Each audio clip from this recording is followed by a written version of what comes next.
Assalamualaikum warahmatullahi wabarakatuh. Selamat pagi, salam sejahtera bagi kita semuanya. Shalom, Om Swastiastu, Namo Buddhaya, salam kebajikan. Yang saya hormati Wakil Presiden Republik Indonesia, Bapak Profesor Dr. Kyai Haji Ma'ruf Amin beserta Ibu Wuri Estu Ma'ruf Amin. Yang saya hormati Ketua, para Wakil Ketua dan para anggota Majelis Permusyawaratan Rakyat Republik Indonesia. Yang saya hormati Ketua, para Wakil Ketua dan para anggota Dewan Perwakilan Rakyat Republik Indonesia. Yang saya hormati Ketua, para Wakil Ketua dan para anggota Dewan Perwakilan Daerah Republik Indonesia. Yang saya hormati Ketua, para Wakil Ketua dan para anggota lembaga-lembaga negara. Yang saya hormati Ibu Profesor Dr. Hajah Megawati Soekarno Putri, Presiden Republik Indonesia kelima. Yang saya hormati Bapak Jenderal TNI Tri Sutrisno dan Bapak Dr. Haji Hamzahas. Yang saya hormati Bapak Haji Muhammad Yusuf Kalla beserta Ibu Hajah Mufidah Yusuf Kalla. Yang saya hormati Ibu Hajah Sinta Nuriyah Abdurrahman Wahid. Yang saya hormati Yang Mulia para Duta Besar negara-negara sahabat dan para pimpinan perwakilan badan dan organisasi internasional. Yang saya hormati para Menteri Kabinet Indonesia Maju, Jaksa Agung, Panglima TNI dan Kapolri, serta Kabin. Yang saya hormati para Ketua Umum Partai Politik, Bapak, Ibu, saudara-saudara sebangsa dan setanah air, para hadirin yang saya muliakan.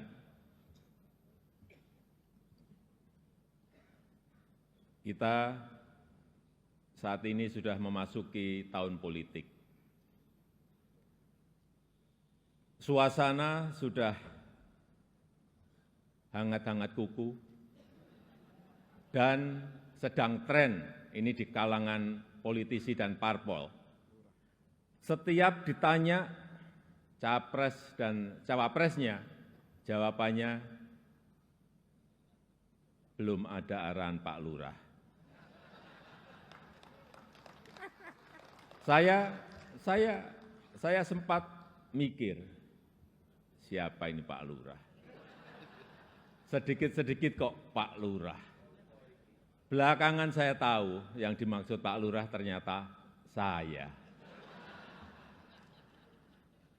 Ya, saya jawab saja, saya bukan lurah, saya adalah Presiden Republik Indonesia. Ternyata Pak Lurah itu kode. Tapi perlu saya tegaskan, saya ini bukan ketua umum parpol, bukan ketua umum partai politik, bukan juga ketua koalisi partai. Dan sesuai ketentuan undang-undang, yang menentukan capres dan cawapres itu adalah partai politik dan koalisi partai politik. Jadi saya ingin mengatakan, itu bukan wewenang saya, bukan wewenang Pak Lurah,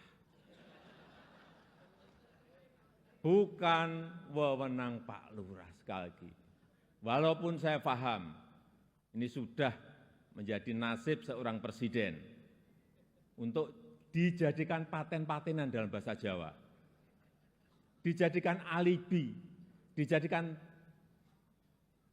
tameng. Bahkan walau kampanye belum mulai, foto saya banyak dipasang di mana-mana.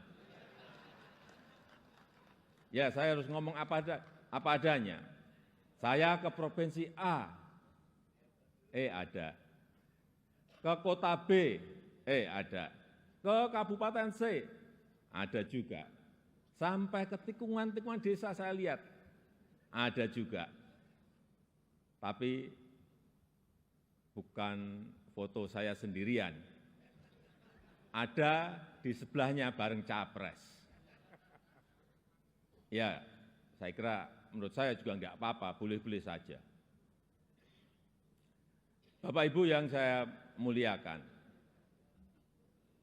posisi presiden itu tidak senyaman yang dipersepsikan. Ada tanggung jawab besar yang harus diemban, banyak permasalahan rakyat yang harus diselesaikan. Dan dengan adanya media sosial seperti sekarang ini, apapun bisa disampaikan kepada presiden. Mulai dari masalah rakyat di pinggiran, sampai kemarahan, sampai ejekan, dan bahkan makian, dan fitnahan, bisa dengan mudah disampaikan dengan media sosial. Saya tahu ada yang mengatakan saya ini bodoh, pelongo-pelongo, tidak tahu apa-apa, Fir'aun, tolol. Ya enggak apa-apa. Sebagai pribadi saya menerima saja. Tapi yang membuat saya sedih, budaya santun dan budaya dan budi pekerti luhur bangsa ini kok kelihatannya mulai hilang. Kebebasan dan demokrasi digunakan untuk melampiaskan kedengkian dan fitnah. Polusi di wilayah budaya ini, sekali lagi polusi di wilayah budaya ini sangat melukai keluhuran budi pekerti bangsa Indonesia yang besar. Memang tidak semua seperti itu. Saya melihat mayoritas masyarakat juga sangat kecewa dengan polusi budaya tersebut. Cacian dan makian yang ada justru membangunkan nurani kita semua, nurani bangsa untuk bersatu menjaga moralitas ruang publik, bersatu menjaga mentalitas masyarakat, sehingga kita bisa tetap melangkah maju, menjalankan transformasi bangsa menuju Indonesia maju, menuju Indonesia emas 2045. Ini yang bolak-balik saya sampaikan di setiap kesempatan, bahwa Indonesia saat ini punya peluang besar untuk meraih Indonesia emas di 2045, meraih posisi jadi 5 besar kekuatan ekonomi dunia. Kita punya kesempatan, dan tidak hanya peluangnya saja, tetapi strategi meraihnya sudah ada, sudah dirumuskan. Tinggal apakah kita mau memfokuskan energi kita untuk bergerak maju, atau justru membuang energi kita untuk hal-hal yang tidak produktif, yang memecah belah, bahkan yang membuat kita melangkah mundur. Bapak, Ibu, saudara-saudara sebangsa dan setanah air, para hadirin yang saya muliakan. Bonus demografi yang akan mencapai puncak di tahun 2030-an adalah peluang besar kita untuk meraih Indonesia emas 2045. 68% adalah penduduk usia produktif. Disinilah kunci peningkatan produktivitas nasional kita. Selanjutnya, peluang besar yang kedua adalah international trust yang dimiliki Indonesia saat ini, yang dibangun bukan sekedar melalui gimmick dan retorika semata, melainkan melalui sebuah peran dan bukti nyata keberanian Indonesia dalam bersikap.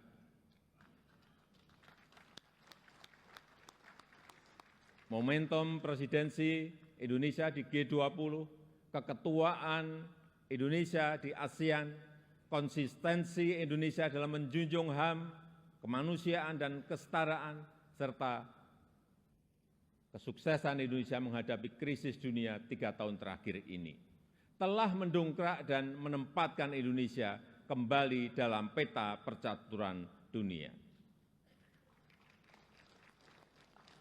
Dan di tengah kondisi dunia yang bergolak akibat perbedaan Indonesia dengan Pancasilanya, dengan harmoni keberagamannya, dengan prinsip demokrasinya, mampu menghadirkan ruang dialog, mampu menjadi titik temu dan menjembatani perbedaan yang ada. Lembaga think tank Australia, Lowy Institute, menyebut Indonesia sebagai middle power in Asia dengan diplomatic influence yang terus meningkat tajam, dan Indonesia termasuk satu dari 6 negara Asia yang mengalami kenaikan comprehensive power. Tapi kemudian ada yang bilang, memang kenapa dengan international trust yang tinggi, rakyat kan makannya nasi. International trust nggak bisa dimakan. Ya, memang tidak bisa. Sama seperti jalan tol, tidak bisa dimakan. Ya memang. Nah, ini contoh menghabiskan energi untuk hal-hal yang tidak produktif. Tapi tidak apa-apa. Saya malah senang, memang harus ada yang begini-begini, supaya lebih berwarna, supaya tidak monoton dunia ini.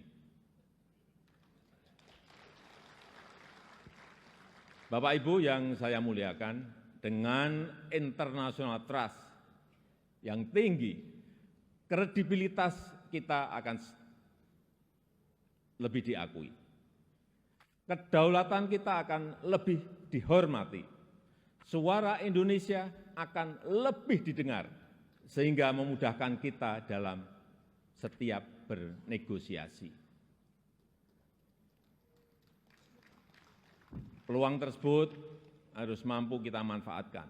Rugi besar kita jika melewatkan kesempatan ini, karena tidak semua negara memilikinya dan belum tentu akan kembali memilikinya. Sehingga strategi pertama untuk memanfaatkan kesempatan ini adalah mempersiapkan sumber daya manusia Indonesia.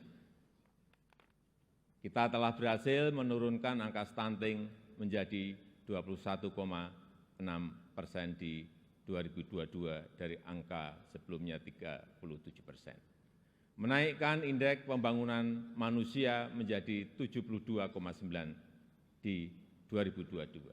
Menaikkan indeks pemberdayaan gender menjadi 76,5 di tahun 2022. Menyiapkan anggaran perlindungan sosial total, kalau dijumlah dari 2015 sampai 2023, sebesar 3.212 triliun, termasuk di dalamnya Kartu Indonesia Sehat, Kartu Indonesia Pintar, KIP Kuliah, PKH, Kartu Sembako, serta perlindungan kepada lansia, penyandang disabilitas, dan kelompok-kelompok rentan lainnya, serta rescaling dan upscaling tenaga kerja melalui Balai Latihan Kerja dan program Kartu Prakerja.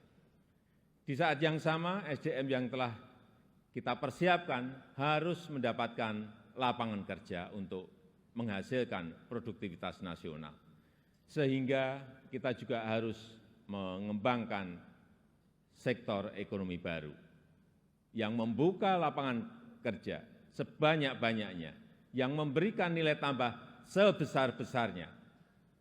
Disinilah peran sektor ekonomi hijau dan hilirisasi sebagai window opportunity kita untuk meraih kemajuan. Karena Indonesia sangat kaya sumber daya alam, termasuk bahan mineral, hasil perkebunan, hasil kelautan, serta sumber energi baru dan terbarukan. Tapi kaya SDA saja, kaya sumber daya alam saja tidak cukup. Jadi pemilik saja juga tidak cukup. Karena itu akan membuat kita menjadi bangsa pemalas yang hanya menjual bahan mentah kekayaannya tanpa ada nilai tambah, tanpa ada keberlanjutan. Saya ingin tegaskan, Indonesia tidak boleh seperti itu. Indonesia harus menjadi negara yang juga mampu mengolah sumber dayanya, mampu memberikan nilai tambah dan mensejahterakan rakyatnya. Dan ini bisa kita lakukan melalui hilirisasi yang sudah ratusan kali saya sampaikan, puluhan kali saya sampaikan. Hilirisasi yang ingin kita lakukan adalah hilirisasi yang melakukan transfer teknologi, yang memanfaatkan sumber energi baru dan terbarukan, serta meminimalisir dampak lingkungan. Pemerintah telah mewajibkan perusahaan tambang sekarang ini untuk membangun pusat pembibitan, membangun pusat persemaian, untuk menghutankan kembali lahan pasca tambang, pasca penambangan. Hilirisasi yang ingin kita lakukan adalah hilirisasi yang tidak hanya pada komoditas mineral, tapi juga non-mineral, seperti sawit, rumput laut, kelapa, dan komoditas-komoditas potensial lainnya, yang mengoptimalkan kandungan lokal, yang bermitra dengan UMKM, bermitra dengan petani, bermitra dengan nelayan, sehingga manfaatnya terasa langsung bagi rakyat kecil. Upaya ini sedang kita lakukan dan harus terus dilanjutkan. Ini memang pahit bagi para pengekspor bahan mentah. Ini juga mungkin pahit bagi pendapatan negara dalam jangka pendek. Tapi jika ekosistem besarnya sudah terbentuk, jika pabrik pengolahannya sudah beroperasi, saya pastikan ini akan berbuah manis pada akhirnya. Terutama bagi kesejahteraan masyarakat Indonesia. Sebagai gambaran, setelah kita stop ekspor nikel ore di tahun 2020, investasi hilirisasi nikel tumbuh pesat. Kini telah ada 43 industri pengolahan nikel yang akan membuka peluang kerja yang sangat besar. Ini baru satu komoditas. Dan jika kita konsisten dan mampu melakukan hilirisasi untuk nikel, kemudian tembaga, kemudian bauksit, kemudian CPO, dan rumput laut, dan yang lain-lainnya, berdasar hitung-hitungan perkiraan, dalam 10 tahun pendapatan per kapita kita, dalam 10 tahun mendatang, pendapatan per kapita kita akan mencapai 153 juta. Atau 10.900 US dollar. Dalam 15 tahun, pendapatan per kapita kita akan mencapai 217 juta rupiah.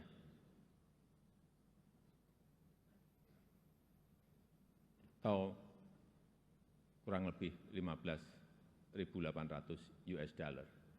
Dan dalam 22 tahun, pendapatan per kapita kita akan mencapai 331 juta rupiah atau 25.000 US dollar. Sebagai perbandingan, tahun 2022 kemarin kita berada di angka 71 juta rupiah.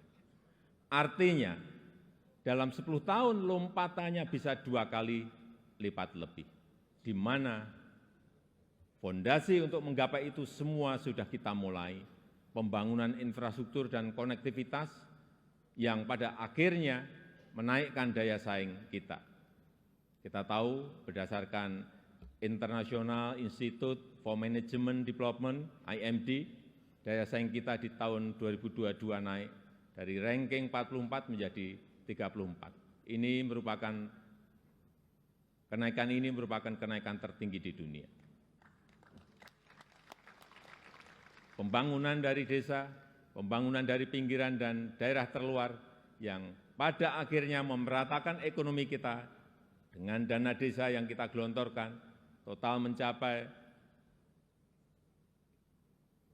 539 triliun dari tahun 2015 sampai tahun 2023. Konsistensi reformasi struktural, terutama penyederhanaan regulasi, kemudahan perizinan, kepastian hukum, dan pencegahan korupsi, semua itu menjadi modalitas kita untuk meraih kemajuan. Oleh sebab itu, saya berulang kali menyampaikan kepemimpinan ke depan sangat menentukan masa depan Indonesia.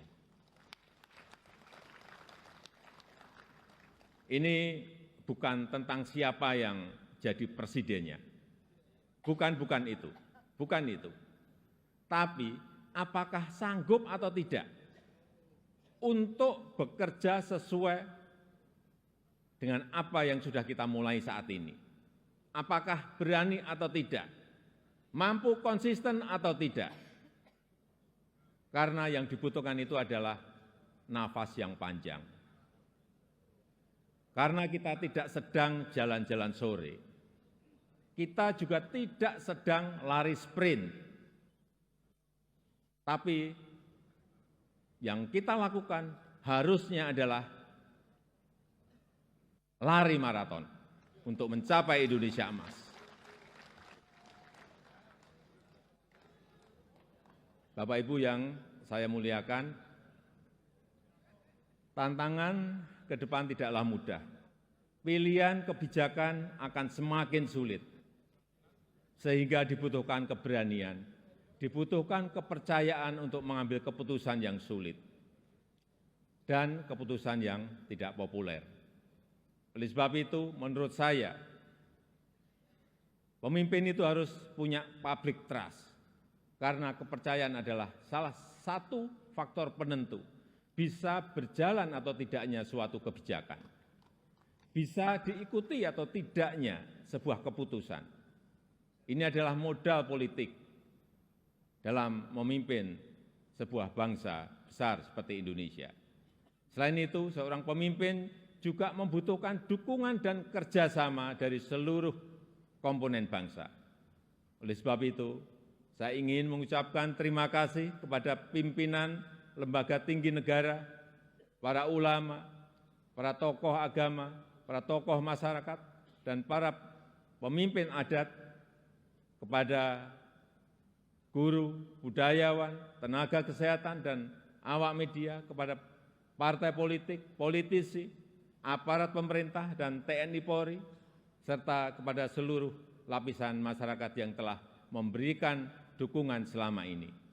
Saya juga menghargai upaya MPR dalam memperkokoh fondasi kebangsaan, meningkatkan pemahaman ideologi bangsa, mengkaji substansi dan bentuk hukum pokok haluan negara, serta menguatkan kerjasama internasional untuk berkontribusi pada pemecahan persoalan global. Dukungan DPR juga sangat luar biasa besar dalam mendukung reformasi struktural, mendukung upaya perbaikan tata kelola pemerintahan, menghindari penyelewengan pengelolaan keuangan negara, dan mempersiapkan pelaksanaan pemilu serentak tahun 2024. DPD sesuai dengan kewenangannya juga telah aktif menyerap aspirasi masyarakat daerah, berperan dalam penyusunan beberapa RUU, dan juga melakukan telaah terhadap sistem tata negara kita. Kontribusi BPK juga sangat signifikan dalam mendorong pertanggungjawaban anggaran serta perbaikan berkelanjutan program prioritas nasional. Upaya MA, Mahkamah Agung dalam menciptakan keadilan patut diapresiasi melalui peningkatan transparansi peradilan, pengembangan sistem peradilan berbasis elektronik, serta percepatan proses penanganan perkara dengan biaya murah. MK, Mahkamah Konstitusi juga terbukti semakin cepat dalam menyelesaikan perkara, transparansi dalam proses persidangannya, dan mempermudah pelayanan para pencari keadilan. KY, Komisi Yudisial, terus aktif melakukan advokasi, pelatihan, dan investigasi, menjatuhkan sanksi tegas terhadap hakim yang melanggar untuk menegakkan kehormatan, keluhuran, martabat, dan perilaku hakim. Selain itu, saya juga mengucapkan terima kasih kepada Bank Indonesia, OJK, LPS, KPK, Ombudsman, KPU, Bawaslu, Komnas HAM, dan lembaga-lembaga nasional lainnya yang telah berkontribusi sesuai peran dan kewenangannya. Semoga Allah SWT, Tuhan Yang Maha Esa, senantiasa mempermudah upaya kita dalam meraih Indonesia maju yang kita cita-citakan. Marilah kita bersatu padu, terus melaju untuk Indonesia maju. Dirgahayu Republik Indonesia, Dirgahayu Negeri Pancasila, merdeka! Merdeka! Merdeka! Terima kasih. Wassalamualaikum warahmatullahi wabarakatuh. Om Santi Santi Santi Om. Namo Buddhaya. Untuk informasi, yang saya pakai ini adalah baju adat dari Tanimbar ke Provinsi Maluku.